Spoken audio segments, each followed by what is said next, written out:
وہ مزید غصے سے اس کی طرف دیکھتے اس کو گھورنے لگا تھا۔ مجھے نہیں لگتا کہ اب اس سے بڑھ کر تمہارے لیے کوئی کلیئر ثبوت ہوگا۔ آپ نے کیا اپنے کمرے میں کیمرے لگائے ہوئے تھے؟ وہ آنکھیں چھوٹی چھوٹی کر کے مسکینوں کی طرح اس کو دیکھتے ہوئی سوال کرنے لگی۔ ہاں، کیونکہ مجھے پتا تھا کہ تم جیسی شیطان کی پوٹلی کوئی نہ کوئی گڑبڑ کرنے کی کوشش تو ضرور ہی کرے گی۔ یعنی آپ مجھ پر کتنا یقین رکھتے ہیں؟ وہ تو میں بس اب کی بار وہ اس کا ہاتھ پکڑ کر اس کو گھسیٹتا اپنے کمرے میں لے آیا تھا۔ یہ کیا بدتمیزی ہے؟ پہلے تم میرے پرفیومز مجھے واپس کرو۔ وہ تو میں نے فراکس کر دی ساری۔ اس نے اپنے ہاتھوں کو بے چینی سے مستا تھا۔ کیا مطلب؟ تم نے وہ پرفیوم کس کو دی ہیں؟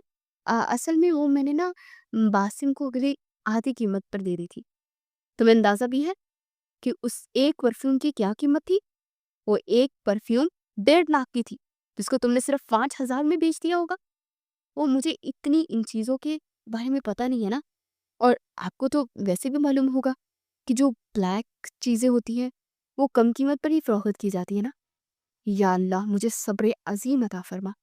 مجھے بس اتنا صبر دے دے کہ میں اس لڑکی کا سر نہ کھول دوں، اور نہ جس طرح اس کی حرکتیں ہیں نا، دل کر رہا ہے کہ اس کو اٹھا کر کسی ایسی جگہ پر پھینک دوں جہاں سے اس کی واپسی ناممکن ہو جائے۔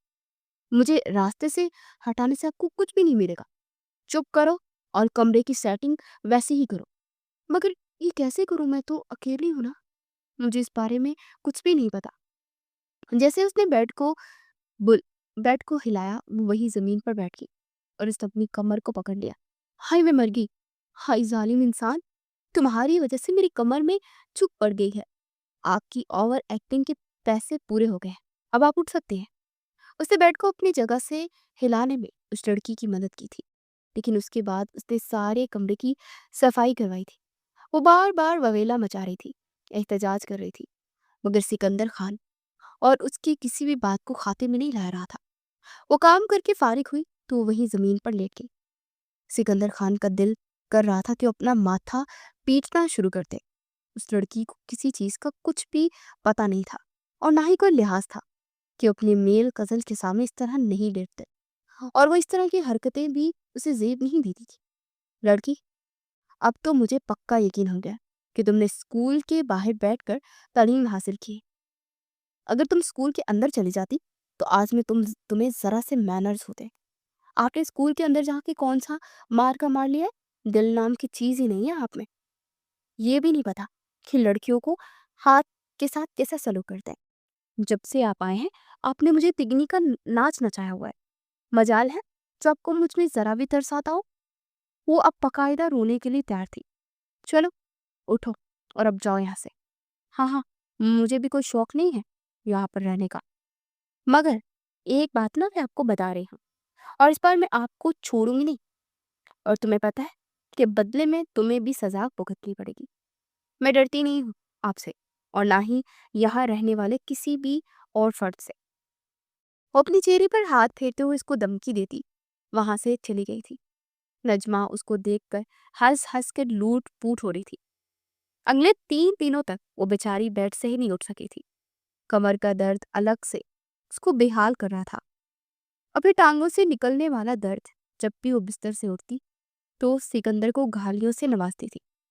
سکندر نے اس کا دوسرے کالج میں داخلہ کروا دیا تھا، جہاں کا ماحول حد سے زیادہ سخت تھا۔ وہ اپنی کلاس لے کر نکل ہی رہی تھی جب اسے ایک مردانہ آواز سنائی دی۔ پلٹ کر دیکھا تو وہاں پر پروفیسر دلاور خان کھڑا تھا۔ اس کو مسکراتی ہوئی نظروں سے دیکھ رہی تھی۔ وہ اس کی نظروں کے مفہوم کو سمجھتی ہوئی تھوڑی سی کنفیوز ہو گئی تھی، اور اس کے پیچھے ایک ریزن یہ بھی تھی کہ جب پروفیسر دلاور کلاس میں داخل ہو رہا تھا تب وہ اس کی ہی شان میں زمین آسمان کی کتابیں ملا رہی تھی۔ وہ اپنی سہیلیوں کو بڑھا چڑھا کر بتا رہی تھی کہ ہمارا نیا پروفیسر بہت ہی ہینڈسم ہے اور ترکی شیرو معلوم ہوتا ہے۔ قسم سے اگر تم لوگوں اسے دیکھو گی نا تو دیکھتے ہی رہ جاؤ گی۔ میں تو اسے دیکھ کر اپنے آپ پر قابو رکھنا ہی بھول گئی ہوں۔ جیسے اس نے پلٹ کر دیکھا، وہاں پر دلاور خان دروازے کے ساتھ ٹیک لگا کر کھڑا تھا۔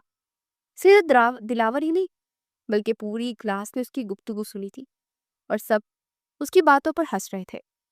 دلاور اسے ڈانٹنے کی بجائے دھیرے سے انداز میں مسکرا دیا تھا، کیونکہ یہ وہی لڑکی تھی جس کو کافی دنوں سے تلاش کر رہا تھا۔ وہ اپنی دوست کے پاس رہنے کے لیے اس کے گھر گیا تھا۔ وہ لوگ لان میں بیٹھے خوش گپیوں میں مصروف تھے جب اچانک ہی ایک گیند آ کر اس کے سر پر لگی تھی اور اس کو اپنا سر اپنے وجود کا حصہ ہی معلوم نہیں ہو رہا تھا۔ اس سے پہلے کہ وہ گیند پکڑ لیتا اور پھینکنے والے کو گالیاں دیتا، ایک خوبصورت سی نسوانی آواز گونجی تھی۔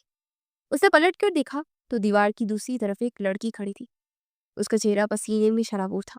سنے، آپ کے پاس یہاں ایک چھوٹی سی گیند آئی ہوگی نا، کیا وہ ہمیں واپس کر سکتے ہیں؟ اس کی دوست نے انکار کر دیا تھا، مگر اس نے جب اس لڑکی کو دیکھا تو اس کو اپنا دل اپنے سینے سے نکلتا محسوس ہوا۔ ایسا نہیں تھا کہ اس نے کبھی حسین لڑکی نہیں دیکھی تھی۔ اس کی زندگی میں بہت سی خوبصورت عورتیں آئی تھیں، مگر جو کشش جنت میں تھی وہ کشش اسے کسی اور میں دکھائی نہیں دی تھی۔ وہ کچھ بھی کہے بغیر اپنی جگہ سے اٹھا اور مضبوط قدم اٹھاتا اس کے پاس پہنچ گیا۔ گیند اس کے حوالے کر دی۔ جنت نے مسکراتے ہوئے گیند دی اور دوبارہ سے چھلانگ لگا کر دوسری جانب چلے گی۔ قسم سے یار، میں نا اس لڑکی سے بہت تنگ آ گیا ہوں۔ جب بھی یہ اپنی نانی جان کے گھر آتی ہے، ان کے ساتھ ساتھ ہمیں بھی پریشان کرتی ہے۔ شکر کروں گا کہ یہ یہاں سے جائے گی۔ سالار نے سر جھٹکتے ہوئے نفرت آمیز لہجے میں کہا تھا۔ ویسے یہ ہے کون؟ سردار اکرام کی خان کی نواسی ہے، یتیم ہے، ماں باپ کا بچپن میں انتقال ہو گیا تھا، اپنی دادی کے ساتھ رہتی ہے۔ میں نے سنا کہ وہاں پر بھی اس نے کسی کو سکون میں نہیں رکھا ہوا، ہر کسی کو پریشان کرتی رہتی ہے، اور ثبوت تو تم دیکھ ہی لیا ہوگا۔ اگر اس قدر خوبصورت لڑکی پریشان کرے تو پھر پریشان ہونے میں کیا جاتا ہے؟ کیا کہا تم نے؟ سالار نے اس کی بات سن لی تھی، مگر جان بوجھ کر دوبارہ سے سوال کیا تھا۔ کچھ بھی نہیں، یوں ہی مذاق کر رہا تھا، یہ کہہ کر وہ اپنے موبائل کی طرف متوجہ ہو گیا تھا، مگر ذہن بار بار بھٹک کر اس کی طرف ہی جا رہا تھا۔ پھر جب تھوڑا سا عرصہ مزید گزرا، اس نے سالار سے اس لڑکی کی بابت دریافت کی۔ یار، اس کا تو نکاح ہو چکا ہے۔ یہ تم کیا کہہ رہے ہو؟ تم میرے ساتھ مذاق کر رہے ہو نا؟ دیکھو، مجھے اس طرح کے مذاق کی بالکل بھی عادت نہیں ہے کرنے کی۔ میں تمہارے ساتھ مذاق کیوں کروں گا؟ یہ خبر مجھے خود 2 دن پہلے امی جان نے بتائی ہے۔ اس کا کوئی کزن ہے، امریکہ میں ہوتا ہے، بس اسی کے ساتھ ہے، اس کا بچپن سے نکاح ہو گیا تھا۔ یہ سن کر دلاور بری طرح سے ڈسٹرب ہو گیا تھا۔ پہلی بار اسے کسی سے محبت ہوئی تھی۔ اس نے وہ مو گماد بھی نہیں سوچا تھا کہ قسمت اس کے ساتھ اس طرح کا مذاق کرے گی۔ ارے کیا ہو گیا تمہیں؟ تم تو سیریس کیوں ہو گئے ہو؟ کون سا وہ اس دنیا کی آخری لڑکی تھی؟ ارے تمہیں بہت خوبصورت لڑکیاں مل جائیں گی۔ کچھ دنوں کے بعد سالار اسی سے ملنے کے لیے گیا تو اس کی حالت دیکھ کر اسے تسلی دینے لگا۔ اتنے عرصے کے بعد جب دلاور نے دوبارہ کالج میں پڑھانا شروع کیا تو وہاں پر اسے وہ لڑکی پھر سے نظر آ گئی۔ آپ اپنے دوستوں سے بات کر رہی تھی، کیا آپ کو میتھ میں کچھ کوسچن سمجھ نہیں آ رہے؟ اگر آپ کہیں تو میں آپ کو نوٹس شیئر کر دوں گا۔ یہ سن کر وہ پرجوش انداز میں مسکرائی تھی۔ کیا ایسا ممکن ہو سکتا ہے؟ جی بالکل، آپ کہیں تو کچھ بھی ممکن ہو سکتا ہے۔ اس نے ٹیسٹ دیا تھا اور 2 کوسچن اس کو غلط تھے، مگر اس کے باوجود بھی پروفیسر نے اس کے نمبر لگائے ہوئے تھے۔ جب اس کی سہیلی نے دیکھا تو چیختے ہوئے بولی، یار تمہارے تو یہ سوالات غلط ہیں، اسی لیے میں بھی سوچ رہی تھی کہ تم پاس کیسے ہو سکتی ہو۔ دراصل پروفیسر کا صاحب کا تم پر دل آ گیا۔ وہ ہیلو، اس طرح کی فضول باتیں نہ کرو، میں نے تمہیں پہلے بھی سمجھایا تھا۔ یار یہ فضول باتیں نہیں ہیں، بلکہ تمہیں سیریس بتا رہی ہوں۔ تم جتنا جلدی میری بات کو تسلیم کر لو گی تمہارے لیے اتنا ہی اچھا ہوگا۔ کیا تم دیکھتی نہیں کہ کلاس میں باقی سب لڑکیوں کو چھوڑ کر تم پر ہی فوکس کر کے بیٹھے ہوتے ہیں؟ جب بھی کوئی کوسچن پوچھتی ہو تو سب سے پہلے تمہیں ہی کھڑا کرتے ہیں، اور ہمیشہ وہ ایزی سوال کرتا ہے۔ کبھی بھی انہوں نے تم سے کوئی مشکل سوال نہیں کیا۔ اور یاد ہے ایک بار تم کلاس میں شرارتیں کر رہی تھی، انہوں نے تمہیں معاف بھی کر دیا تھا، ورنہ تمہاری جگہ پر کوئی اور ہوتا تو اس کو سزا دیتے۔ مجھے نہیں پتا تو کہ تم کس بارے میں بات کر رہی ہو۔ وہ بری طرح سے بوکھلا گئی تھی۔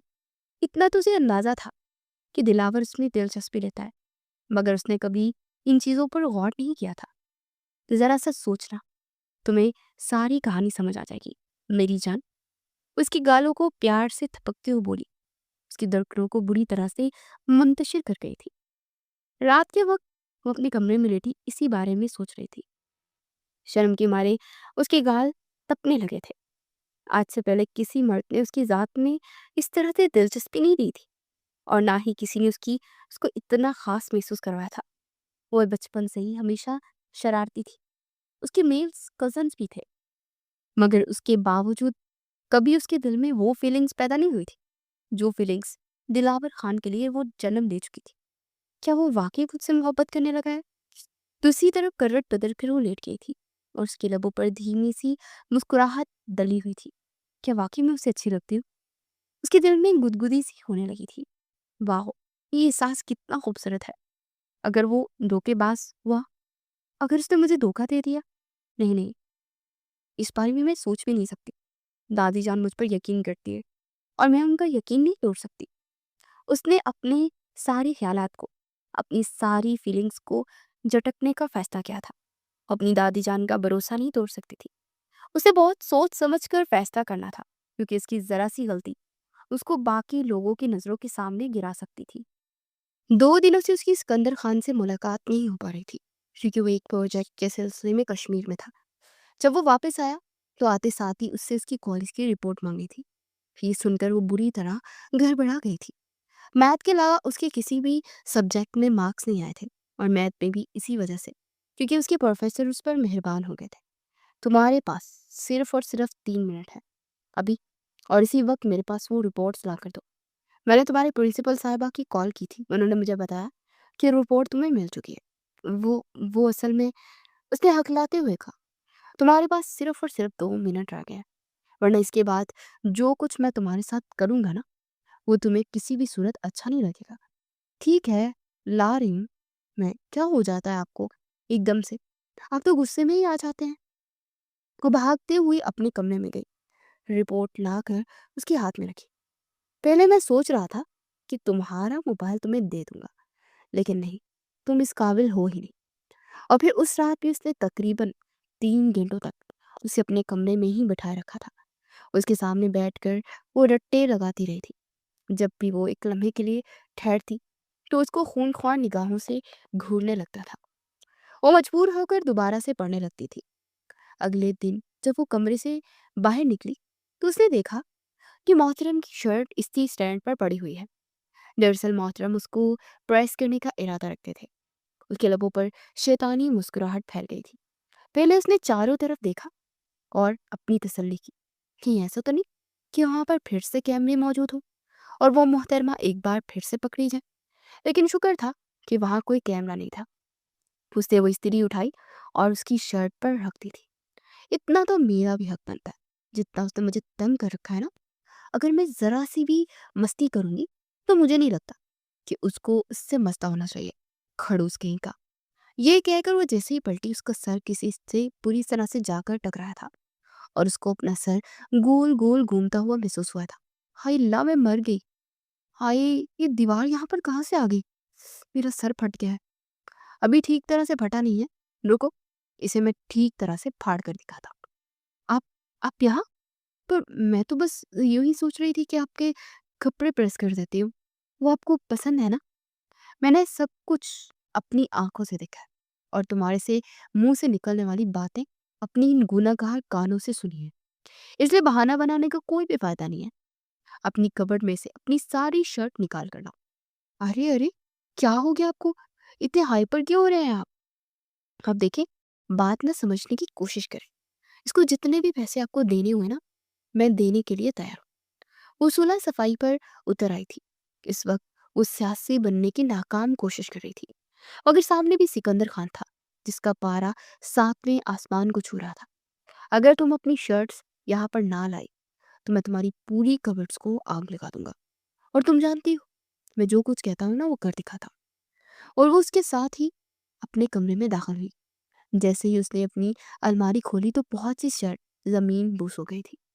اس ظالم انسان نے سب سے برانڈڈ اور خوبصورت شرٹ کپڑے نکالے تھے اور اس کے سامنے ہی اسے آگ لگا دیے تھے۔ وہ بیڈ پر بیٹھی آنسو بہا رہی تھی۔ دیکھیے گا، آپ کا فرشتے دوزخ میں الگ سے حساب لیں گے۔ میری نہیں، تم اپنی فکر کرو۔